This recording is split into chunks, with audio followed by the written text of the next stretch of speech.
So I'm going to have Suzy introduce herself. But Suzy Cheely, who's our design and engineering vice president for Busch Gardens and Water Country, this is her baby. I mean, everybody's had her hand in building this thing, but Suzy is the mama bear who's watching over everything. So with that, I'll turn it over to you. Good with that. Can everybody hear me okay? Yeah. Okay. Yeah. So like Cindy said, Suzy Cheely, the Vice President of Design and Engineering for Busch Gardens and Water Country, and honorary goddess, I guess, for Pantheon.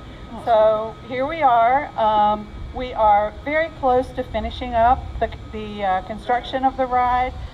It's been so much fun. We started back in May of 2019.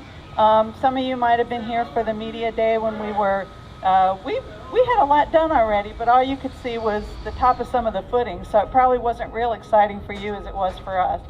But now we have probably 90% of the track in, and as you can see, you can almost predict how the ride's going to be. And I think Jonathan kind of walked you through all the elements, but it's going to be so much fun, and we're excited, and I know you guys got to be excited. We're going to start at the station, obviously. Well, actually, we're going to start in Festa, because even though this feels like Italy, the entrance to the ride's going to be over in Festa. There's a bridge that goes over the train tracks.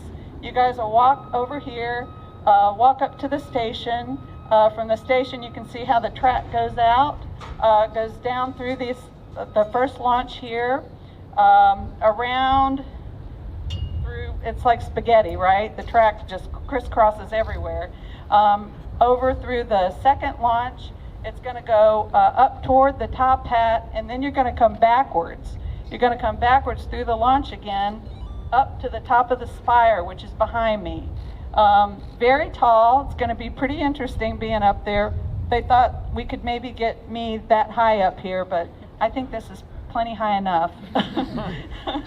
And then you'll go forward. The third launch is going to launch you up over the top hat and down the 95-degree drop through a couple of inversions and then back into the station. So really nonstop action from beginning to end. I can't wait to ride it, and I know you guys are probably feeling the same way. Contractors have been great to work with. Jeremy here was kind enough to escort me up up here on this lift. So having said all that, does anybody have any questions for me? Theming, yes, the theming will come in later. We got to get all the foundations and things in, but it's going to be related to Pantheon, which is the home of the Roman gods and goddesses, and we're going to have a really nice entry porthole and some other little surprises for you along the queue.